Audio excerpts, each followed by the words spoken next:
Mes frères et sœurs en islam, le thème d'aujourd'hui, le sujet d'aujourd'hui, c'est un sujet d'actualité. Ça a toujours été un sujet d'actualité, mais ces derniers jours, encore plus, nous vivons, ou en tout cas nous avons vécu beaucoup de moments difficiles. Des gens que nous connaissons, des proches, ont vécu des moments très difficiles à travers la perte de proches. Ces derniers temps, ici dans notre région, ici à Saint-Étienne, nous avons assisté à beaucoup de décès. Nous avons assisté à beaucoup d'épreuves allant dans ce sens. Des gens que nous connaissons, des proches de personnes que nous côtoyons quasiment quotidiennement. Nous avons reçu un très grand nombre de messages qui circulent pour nous annoncer des décès, tel est décédé, tel autre est décédé, pour diverses raisons. C'est vrai qu'actuellement, il y en a beaucoup qui ont été touchés par cette maladie, le Covid-19, et malheureusement, elle a emporté, en tout cas elle a été la cause de décès de beaucoup de personnes. Mais nous ne parlons pas uniquement des personnes qui sont décédées du Covid, puisque le Covid, c'est une maladie parmi tant d'autres. Le Covid, c'est une cause, c'est un élément qui fait que des personnes décèdent, mais ce n'est pas la seule cause. La mort, elle est seule, elle est unique, et les causes sont diverses et variées. Que les personnes soient décédées du Covid-19 ou d'autres causes, de toute manière, le fait de perdre un proche, et quand je parle de proche, ça peut être un père, comme ça a été le cas de beaucoup de personnes que nous connaissons, que nous côtoyons.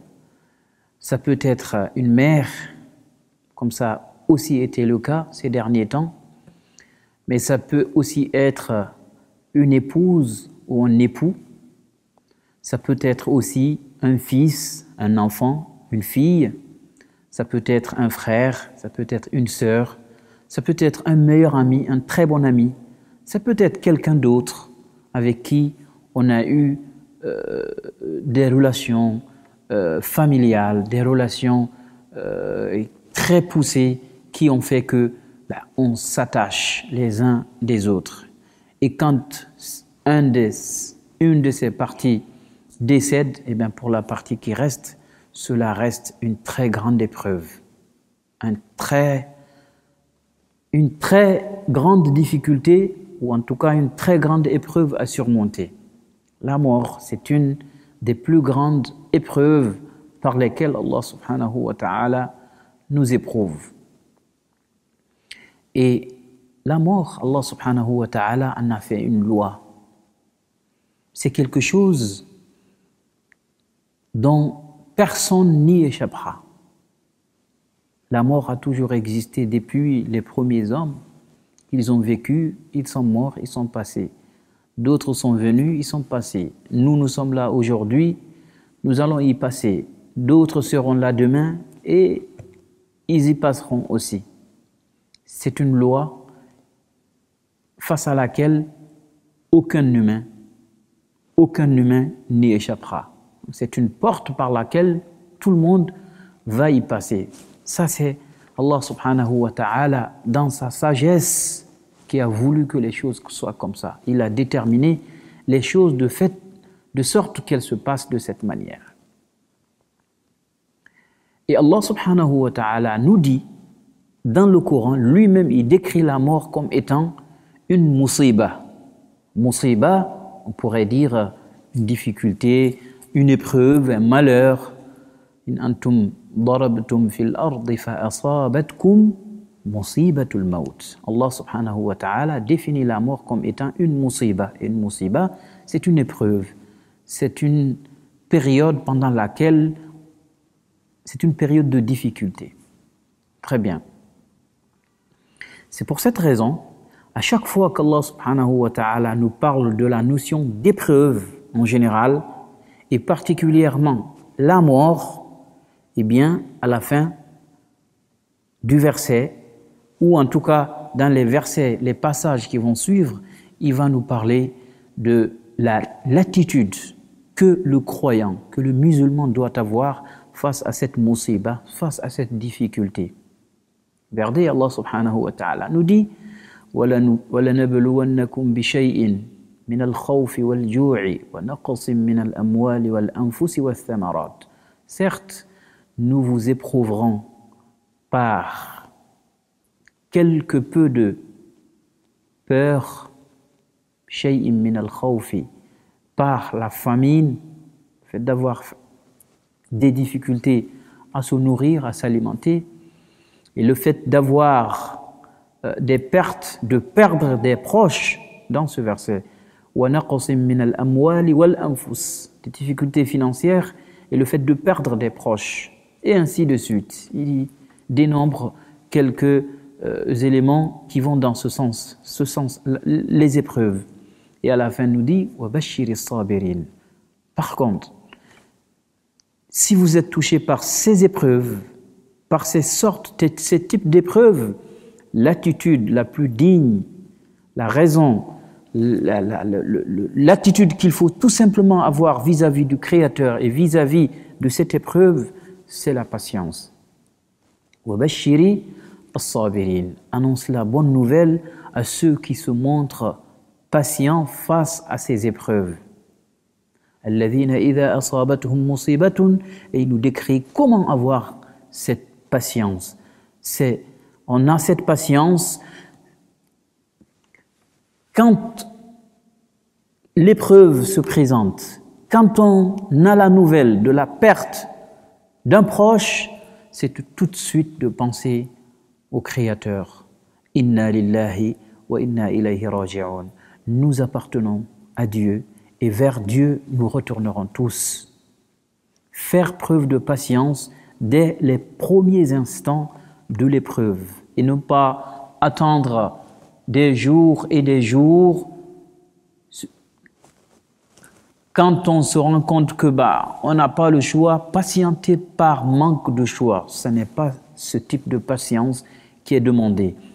C'est plutôt de patienter dès les premiers instants de cette épreuve. Donc, dès les premiers instants du décès. Puisqu'on parle de décès, on parle de mort, on parle de le fait de perdre un proche. Et Allah subhanahu wa ta'ala nous dit dans un autre verset وَلَنَبْلُوَنَّكُمْ حَتَّى نَعْلَمَ الْمُجَاهِدِينَ مِنْكُمْ وَالصَّابِرِينَ. Nous vous éprouverons, oui, nous vous éprouverons par n'importe quel type d'épreuve, par les épreuves qu'on a citées dans le premier verset, par des difficultés financières, par la maladie, par la perte d'un proche, c'est-à-dire la mort, tout ça, حَتَّى نَعْلَمَ الْمُجَاهِدِينَ مِنْكُمْ, afin qu'on détermine, afin qu'on fasse la part, on dissocie ceux qui vont être des gens qui vont fournir un effort sur leur propre personne, sur leurs âmes et aller dans le sens de la patience. حَتَّى نَعْلَمَ الْمُجَاهِدِينَ, jusqu'à ce qu'on dissocie, on mette à nu ceux qui vont patienter et ceux qui ne le seront pas. Vous voyez, l'épreuve est citée et la finalité, c'est d'amener le serviteur à la patience, le fait de revenir vers Allah subhanahu wa ta'ala et le fait de se remettre à lui, subhanahu wa ta'ala. Et c'est pour cette raison, il nous dit que ceux qui vont être à la hauteur de cette attitude qu'il faut avoir, eh bien, ils seront récompensés de manière énorme et ils auront une immense récompense. Nous savons tous qu'est-ce qu'Allah subhanahu wa ta'ala nous dit par rapport à la rétribution, à la récompense qui est liée à la patience. à la patience face à tout, à la patience face à la mort, à la perte d'un proche. Qu'est-ce que c'est difficile de perdre un père? Qu'est-ce que c'est difficile de perdre une mère? Qu'est-ce que c'est difficile de perdre un conjoint, une épouse ou un époux? Qu'est-ce que c'est difficile de perdre un enfant? Un frère et une sœur, c'est très difficile. Allah subhanahu wa ta'ala, c'est pour cette raison que lorsque nous sommes à la hauteur de cette épreuve, en nous remettant à lui, en gardant patience, en pensant à lui, subhanahu wa ta'ala, eh bien la récompense, elle est énorme. Elle est énorme. C'est quoi la récompense de la patience? C'est quoi la récompense de la patience? Inna Allaha ma'as sabirin aw yuhibbu sabirin. Allah, il est avec ceux qui se montrent patients. Ailleurs, il nous dit innama yuwaffa as-sabirun innama yuwaffa as-sabiruna ajrahum bighayri hisab. Ceux qui se révèlent, qui se montrent patients face aux épreuves qu'ils subissent ici sur terre, eh bien ceux-là se verront octroyer la miséricorde d'Allah subhanahu wa ta'ala le jour du jugement dernier sans être jugés, sans qu'on ne leur compte les mauvaises ou les bonnes actions. C'est pour cette raison, mes frères et sœurs, on parle de cela aujourd'hui, c'est à l'égard de tous ceux qui ont perdu des proches récemment et encore depuis longtemps, et de nous préparer à cette éventualité, parce que la mort est une vérité absolue. Oui, aujourd'hui, nous sommes tout contents, nous sommes tous joyeux, nous sommes tous ensemble, nous sommes avec nos proches. Demain, il faut se préparer à cette éventualité. C'est soit nous qui allons partir et laisser nos proches, ou alors c'est certains de nos proches qui partiront et qui nous laisseront. Il faut s'y préparer. Quand on éloigne la mort, quand on éloigne cette éventualité de se retrouver, d'être éprouvé par cela, ça va être très difficile de le supporter, de surmonter cette épreuve quand elle nous touchera. Mais le fait de se mettre à l'évidence, aujourd'hui c'est un tel ou c'est une telle, demain ce serait moi. Et quand ça m'arrivera, comment je vais réagir? Comment devrais-je, quelle position, quelle attitude devrais-je avoir vis-à-vis du Créateur et vis-à-vis de cette épreuve? Et parmi les choses qui nous aident justement à surmonter, c'est de se rappeler et de penser sur le fait que la mort n'est pas forcément un malheur. La mort n'est pas forcément un malheur, surtout quand on est croyant. Rappelons-nous de ce que le prophète sallallahu alayhi wa sallam nous dit dans ce hadith, qui nous fait savoir, un hadith Qudsi, qu'Allah subhanahu wa ta'ala a réservé le paradis à son serviteur qui perd un proche, un bien-aimé et qui patiente dès les premiers instants. Allah subhanahu wa ta'ala dit qu'il réserve le paradis à tout serviteur qui perd un proche bien-aimé. Ça peut être un père, une mère, une épouse, un époux, des enfants, des frères et sœurs, des amis. Toute personne qui t'est chère, quand tu la perds, quand cette personne décède et que tu reviens à Allah, tu penses à Allah, tu patientes dès les premiers instants, Allah subhanahu wa ta'ala nous dit que la récompense, ta récompense sera le paradis. C'est joli. C'est joli quand on pense à ça, on est consolé. On éloigne ces éléments, eh bien, on est dans un mal-être qui est très difficile à surmonter. Le prophète sallallahu alayhi wa sallam nous dit dans un autre hadith qu'on devrait garder dans un coin de notre tête ici pour nous permettre de mieux affronter cette épreuve qui est inévitable. Le prophète sallallahu alayhi wa sallam nous dit wajabat shafa'ati liman mata wa huwa yashhadu an la ilaha illallah. Le prophète sallallahu alayhi wa sallam nous dit, tout croyant qui décède avec la ferme conviction que la ilaha illallah, la profession de foi, tout croyant qui décède avec cette ferme conviction qu'il n'y a de Dieu digne d'être adoré qu'Allah subhanahu wa ta'ala, le tout-puissant, le créateur, le prophète sallallahu alayhi wa sallam nous dit, eh bien, cette personne-là aura, si vous voulez, mon intercession auprès d'Allah. Toute personne qui décède en étant croyant fermement qu'il n'y a de Dieu qu'Allah et que Muhammad sallallahu alayhi wa sallam est messager de Dieu, aura l'intercession du prophète Muhammad sallallahu alayhi wa sallam. Et l'intercession du prophète sallallahu alayhi wa sallam a toutes les chances d'être acceptée par Allah subhanahu wa ta'ala. Donc, finalement, le plus important, c'est quoi dans cette vie?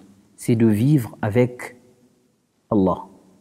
C'est de vivre toujours en essayant d'avoir la proximité d'Allah subhanahu wa ta'ala. C'est quoi avoir la proximité d'Allah? C'est de toujours essayer d'être sur le chemin qui est tracé par Allah. Le chemin tracé par Allah et le chemin tracé par le prophète Muhammad sallallahu alayhi wa sallam. Quand on est dedans, la mort peut être une délivrance. Oui, oui. Parfois la mort, c'est une délivrance. Pour quelqu'un qui est destiné au paradis, eh bien quand elle va mourir, quand cette personne, ce dernier va décéder, qu'est-ce qu'il attend? Dès qu'on va l'enterrer, il va commencer à profiter des bienfaits de l'au-delà.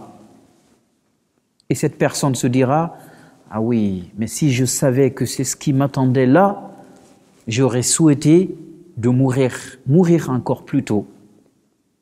Et oui, c'est pour cette raison, dans la tradition, la personne qui décède, il faut s'empresser à l'enterrer. Quand les conditions sont réunies, quand on peut le faire le plus rapidement possible, il faut le faire. Parce qu'il ne faut pas le retenir, il faut aller le mettre à sa place, il va commencer à profiter des bienfaits de l'au-delà.